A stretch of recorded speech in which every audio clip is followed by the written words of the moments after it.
हाँ बच्चों, कुछ टेक्निकल प्रॉब्लम आने की वजह से ये वीडियो बीच में बंद हो गया था। जो अभी आप पीछे देख रहे थे वो वीडियो बंद हो गया था, तो इसको आगे कंटिन्यू देखने के लिए आपको पिछला वीडियो जरूर देखना। अभी अगर आप देख रहे हो इस वीडियो को, तो इससे पिछला वाला वीडियो आप ज़रूर देखें। वो है आपका A क्रमांक है और इसका B है, ठीक है। और मैं यहाँ पे बता रहा था कोऑर्डिनेट ज्योमेट्री का सेक्शन फार्मूला था विभाजन सूत्र, ठीक है। इसका लगभग 50% हो गया था और बाकी सिर्फ सिंपल कैलकुलेशन रह रही थी हमारे बाकी, और उसके वजह से ये टेक्निकल फॉल्ट की वजह से ये वीडियो बंद हो गया था। लेकिन अभी मैं इसको दोबारा से इसको रीलोड करके और आपको बता रहा हूँ। आप ध्यान से देखिएगा क्या था सेक्शन फार्मूला हमारे पास। दो बिंदुओं P और Q को मिलाने वाली रेखा का कोई बिंदु R M अनुपात N में अंतर विभाजन करता है तो R के निर्देशांक X बराबर ये होगा और Y बराबर ये होगा। ये आपने 10th क्लास में पढ़ा है ये फार्मूला, ठीक है। अब इसको हम ये फार्मूला बना कैसे है इसके ऊपर हम चर्चा करेंगे।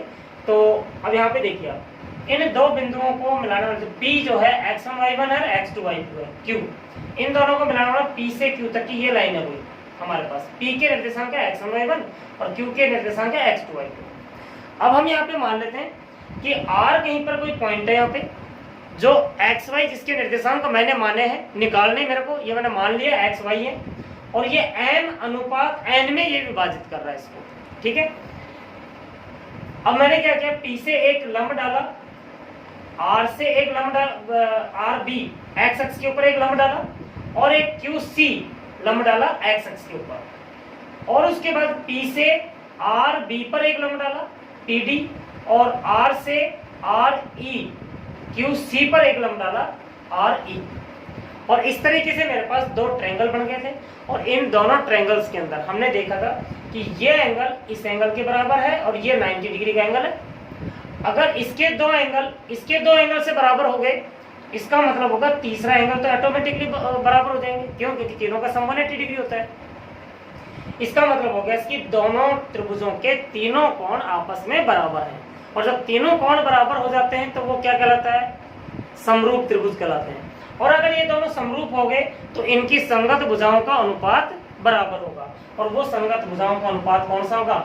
PD बटा में RE, PD बटा में RE, DR बटा में QE एंड PR बटा में RE। अब इसके बाद में मैं यहाँ पर इन सबकी वैल्यूज निकाल करके और इसके अंदर रख रहा हूँ। आप ध्यान से देखिएगा इसको कि PD कितना होगा, यहाँ से PD होगा OB माइनस OA, यानी कि AB के बराबर होगा, और AB कितना होगा? OB माइनस OA के बराबर होगा। तो OB कितना है मेरे पास यहाँ पे? X है।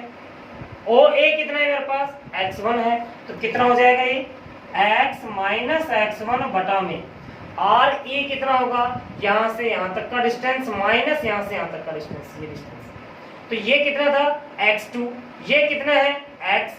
तो X2 माइनस X हो जाएगा इज इक्वल टू DR निकालना है, तो DR होगा यहाँ से यहाँ तक का डिस्टेंस, यानी कि पूरे में से हम BD माइनस करते हैं, और पूरा कितना है हमारे पास? Y है।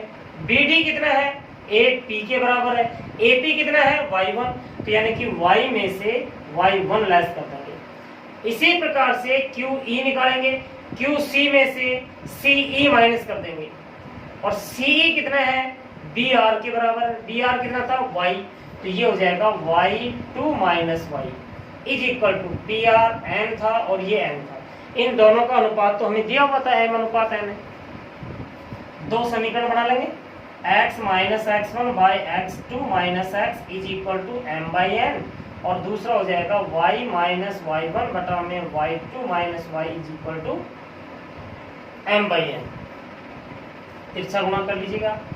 तो जब हम इनको मल्टीप्लाई करेंगे तो n को इससे मल्टीप्लाई करेंगे तो आएगा nx माइनस nx1, n को इससे मल्टीप्लाई करेंगे तो mx2 माइनस mx। सेम इसी प्रकार से यहाँ पर भी मल्टीप्लाई कर लेते हैं, n को इससे मल्टीप्लाई करेंगे तो आएगा ny माइनस ny1, m को इससे मल्टीप्लाई करेंगे तो my2 माइनस my।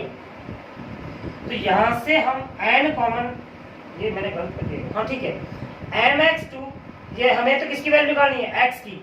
mx को इधर लेके आओ, nx plus mx is equal to mx2 plus nx1।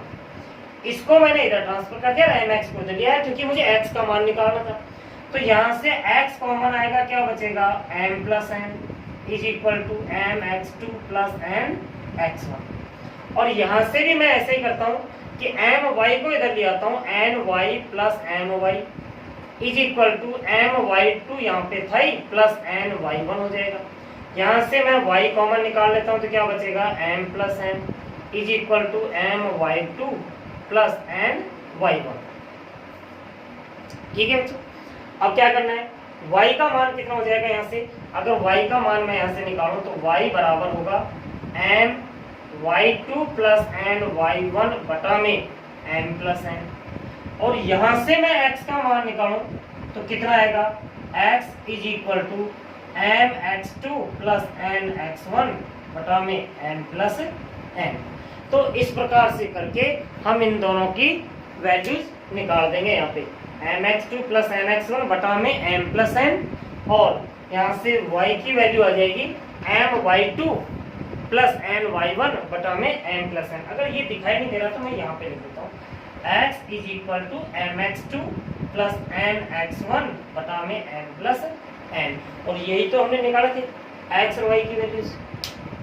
समझ में आ गया होगा शायद ये पूरा कुछ नहीं करना, दोनों त्रिभुजों को समरूप करना है, संगत भुजाओं का अनुपात इक्वल करना है, समरूप होंगे तो इक्वल होगा ही।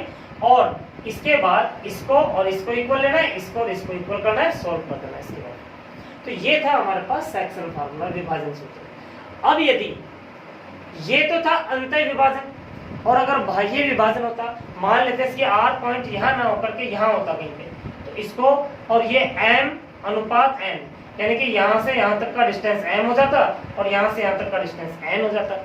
तो क्या होता, तो कुछ नहीं होता, यहाँ पे चिन्ह चेंज हो जाता है, प्लस की जगह पे माइनस हो जाता है, यहाँ पे माइनस आता है, यहाँ पे माइनस आता है, यहाँ पे माइनस आता है, बस। और कोई चेंजेस नहीं करना था हमें इस फॉर्मूले में। ठीक है, तो ये था हमारा सेक्शन फार्मूला। इसके बाद तीसरे नंबर पे फार्मूला था, पिछले वीडियो के अंदर मैंने पहला फार्मूला यानी कि डिस्टेंस फार्मूला ड्राइव करके बताया था, दूरी सूत्र किस प्रकार से हमारे पास बना था। इसके अंदर मैंने सेक्शन फार्मूला बताया, विभाजन सूत्र किस प्रकार से हमारे पास बना था।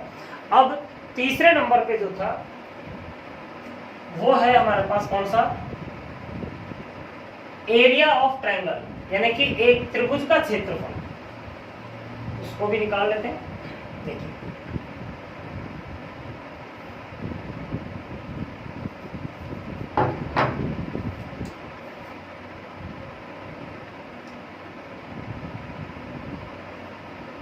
त्रिभुज का क्षेत्रफल जिसके शीर्ष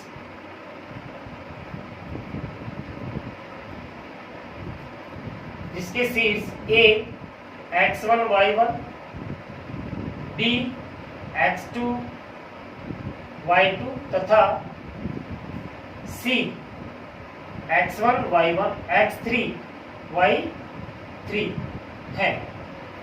ये शायद आपने 10th में नहीं पढ़ा था, तो ये आपको यहाँ पे करना है। तो चलिए पहले हम इसका डायग्राम बना लेते हैं, ट्रायंगल बना लेते हैं, और फिर उसके बाद में इसको सॉल्व करते हैं। तो यहाँ पर मैं एक ट्रायंगल बना लेता हूँ। ये मेरे पास एक्स अक्ष है, ये वाई अक्ष है, सही आ रहा है, ठीक है। और यहाँ पर मेरे पास 3 कोऑर्डिनेट से बनने वाला ट्रायंगल है, इस प्रकार से। ये मान लेता हूँ A है x1 y1, ये है B x2 y2, और ये है C x3 y3। ठीक है, ये ABC त्रिभुज है, इसका मुझे क्षेत्रफल ज्ञात करना है। किस प्रकार से करेंगे, क्षेत्रफल निकालने का फार्मूला तो वैसे हमें पहले से पता है, कौन सा है, 1/2 इंटू आधार इंटू ऊंचाई, और एक हीरोइन फार्मूला था हमारे पास, है ना, उससे भी हमने निकाला था। लेकिन यहाँ पे कोऑर्डिनेट ज्योमेट्री के अंदर किस तरह से निकालेंगे कि हमें अलजेब्रा का यूज करना है इसमें, तो ऐसा कुछ फार्मूला बन जाए जिससे कि हमारे पास अलजेब्रा का यूज हो जाएगा। देखिए कैसे, कि यहाँ से एक मैंने लंब डाला है, काम वही करना हमने जो पहले किया था, और एक लंब यहाँ पे डाला। ये पॉइंट मान लेते हैं P है, ये Q है, ये R है। ठीक, अगर आप थोड़ी देर के लिए, पहले हम इसका एक अनुमान लगा लेते हैं पहले कि हमें निकालना कैसे, करना क्या है, त्रिभुज का क्षेत्रफल कैसे निकलेगा। अगर थोड़ी देर के लिए मैं बीच वाली लाइन पे AC को हटा दूं, मैं यहां से अगर AC को हटा दूं मैं, तो मेरे पास क्या बनेगा, A, P, Q और B, ये एक समलंब चतुर्भुज बन गया। समलंब चतुर्भुज कौन सा होता है, जिसकी दो भुजाएं समांतर, ठीक। तो ये मेरे पास एक समलंब चतुर्भुज बन गया है, ये देख लो, ये बन रहा है कैसे, A, P, Q, B, A, और दूसरा समलंब चतुर्भुज बन गया B, Q, R, C, B। ये दो समलंब चतुर्भुज बन रहे हैं जिनकी ये दो साइड्स समांतर हैं और ये दोनों भुजाएं समांतर हैं हमारे पास। अगर इन दोनों का क्षेत्रफल मैं निकाल दूं और क्षेत्रफल निकाल करके जोड़ दूं दोनों का, तो किसका क्षेत्रफल आ जाएगा मेरे पास, A, P, R, C, A, B, A का, यानी कि A, P, R, C, B, A का क्षेत्रफल आ जाएगा मेरे पास। और उसमें से यदि मैं AC से नीचे वाला समलंब चतुर्भुज है पूरा की पूरा, ये घटा दूं मैं इसमें से, तो घटाते ही किसका बच जाएगा मेरे पास, इस त्रिभुज का बच जाएगा। तो पहली बात तो हमें ये पता होना चाहिए इसके समलंब चतुर्भुज का क्षेत्रफल का फॉर्मूला क्या होता है। तो मैं यहाँ पे लिख रहा हूं, एक बार देखिए, समलंब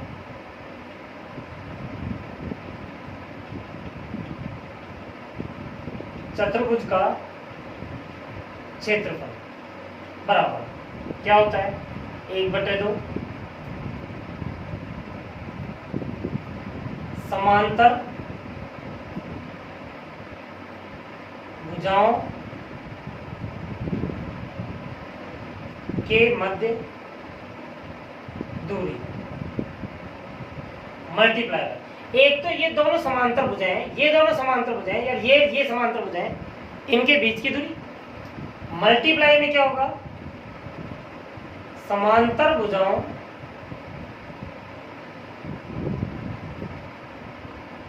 का योगफल, यही फार्मूला होता है। तो अब हम निकाल सकते हैं यहां से, कैसे, देखिए, त्रिभुज ABC का क्षेत्रफल, त्रिभुज ABC का क्षेत्रफल बराबर क्या होगा, समांतर चतुर्भुज APQB का क्षेत्रफल प्लस समलंब चतुर्भुज BQRC का क्षेत्रफल माइनस समलंब चतुर्भुज APRC का क्षेत्रफल। अगर आप देखोगे इसका क्षेत्रफल प्लस इसका क्षेत्रफल और इसका क्षेत्रफल माइनस कर देंगे तो त्रिभुज का बच जाएगा मेरे पास, ठीक है।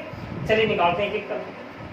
तो इसका निकालने के लिए क्या होगा, 1/2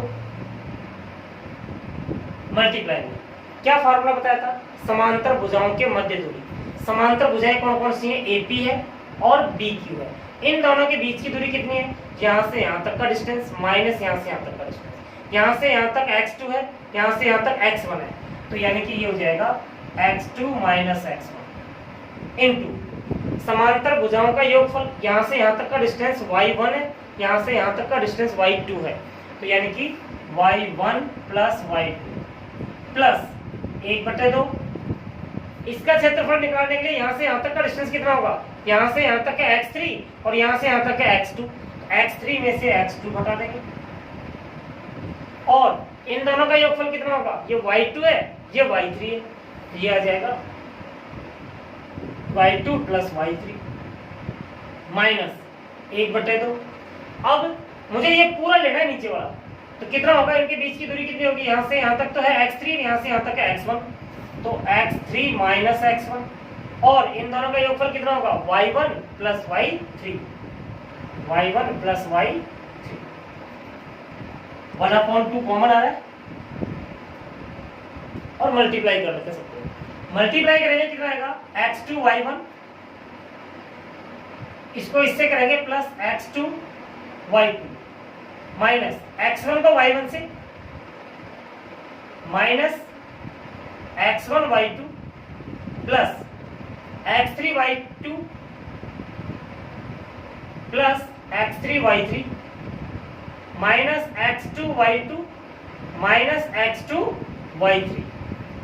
यहां तक तो हो गया क्लियर है। अब आगे देखिएगा माइनस का चिन्ह, तो इनके सबके चिन्ह चेंज हो जाएंगे, चेंज कर दीजिएगा। तो minus x3y1 minus x3y3 plus x1y1 plus x1y3। x3 को y1 से, x3 को y3 से, दोनों माइनस में आएंगे। ये माइनस था, बाहर माइनस था, माइनस माइनस प्लस होकर के x1y1 प्लस x1y3। अब इनमें से जो जो कैंसिल आउट हो रहे हैं उनको कैंसिल कर लेंगे और जो नहीं हो रहे हैं उनको छोड़ देंगे। x2y2 प्लस का है और x2y2 मेरा माइनस का है। x1y1 माइनस का है, x1y1 प्लस का है। x3y3 प्लस का है और x3y3 माइनस का है। ये तो मेरा कैंसिल आउट हो गया। अब जो बच गए उनको हम यहाँ पे दिखाते हैं। देखिए 1/2। सबसे पहले x1 कॉमन निकालिए आप। किस किस में से आ रहा है? एक तो इसमें से देखिए x1 कहां से कॉमन आ रहा है? ये रहा x1 और ये रहा, इन दो में ही है। तो यहां से x1 कॉमन निकाल लीजिएगा, ये आ जाएगा मेरे पास। x1 कॉमन निकाला तो कितना बचा? y3 minus y2। ठीक है। अब इसके बाद में x2 कॉमन निकालेगा। x2 कॉमन कहां से आ रहा है? एक तो ये रहा x2 और एक x2 लास्ट में। तो यहां से हमने कॉमन निकाल लिया, यहां से कॉमन आ जाएगा मेरे पास प्लस x2 कॉमन निकाला तो y1 माइनस y3।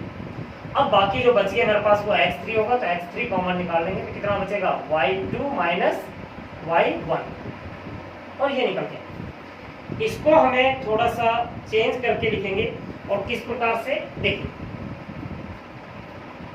मैं एक ऐसा फार्मूला इसका इस तरह से हम अरेंज कर लेते हैं जिससे कि वो याद करने में आसानी रहे। कैसे? 1/2। देखिए ध्यान से, x1 था, अगर यहां से मैं माइनस कॉमन निकालूं तो क्या बचेगा? y2 माइनस y3 और ये माइनस आ गया। यहां से भी माइनस कॉमन निकालूं तो h2 हो जाएगा, y3 माइनस y1।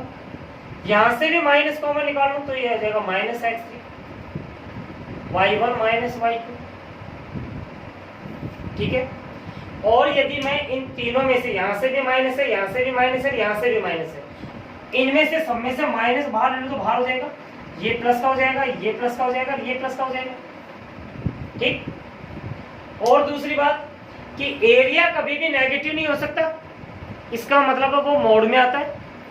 मोड में आएगा ये पूरा की पूरा तो बाहर आकर के पॉजिटिव हो जाएगा, तो माइनस हटा सकते हैं यहाँ से। तो हमारे पास फार्मूला बन गया ये एरिया ऑफ ट्रायंगल का, त्रिभुज का क्षेत्रफल का। अब मैंने इसको इस प्रकार से कैसे लिखा है देखिए ध्यान से आप।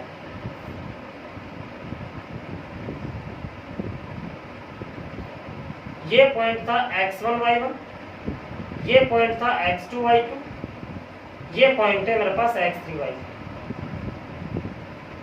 ठीक है। अब याद करने का तरीका बताओ, ध्यान रखना इस चीज का। सबसे पहले x1 लिया हमने, x1 आ गया ना, तो 1 2 3 1 2 3 x1 के साथ में y2 माइनस y3, x2 के साथ में क्या आएगा? x2 में तो 2 3 1 2 3 1, तो यानी कि y3 माइनस y1 हो जाएगा, प्लस x3 के साथ में क्या होगा? यानी कि 3 1 2, तीन ही थे साइक्लिक, यानी कि चक्रीय चक्कर की तरह से घूमेंगे हम चारों तरफ। तो x3 के साथ में क्या आएगा? y1 minus y2। तो ये है मेरे पास एरिया ऑफ ट्रायंगल, त्रिभुज का क्षेत्रफल। तो हमने आज इन दो वीडियो के अंदर 3 पॉइंट डिस्कस किए हैं। पहला है डिस्टेंस फार्मूला, दूरी सूत्र, दूसरा है सेक्शन फार्मूला यानी कि विभाजन सूत्र, और तीसरा था त्रिभुज का क्षेत्रफल। ठीक है बच्चों, तो इन तीनों पॉइंट्स को आप अच्छी तरीके से करना। ये आपके वैसे 10th लेवल का था कि ये डेरिवेशन वगैरह तो 10th में नहीं बताते, डायरेक्ट फार्मूला बताते हैं। और पिछले साल शायद ये आपके पॉइंट हटा भी दिया था, आपके 10th में नहीं था, लेकिन पहले ये 10th में था। ठीक है। तो अभी फिलहाल आपको एरिया ऑफ त्रिभुज भी सीखना है। यहाँ पे इनका मैंने पूरा डिटेल्स में बताया कि फार्मूला बना कैसे है। इन फार्मूलों के आधार के ऊपर हम क्वेश्चंस करेंगे, और साथ में जो 10th के बाद में अब जो आपका 11th के अंदर जो आएगा उसको हम स्टार्ट करेंगे नेक्स्ट वीडियो के बाद। ठीक है बच्चों, थैंक यू फॉर वॉचिंग।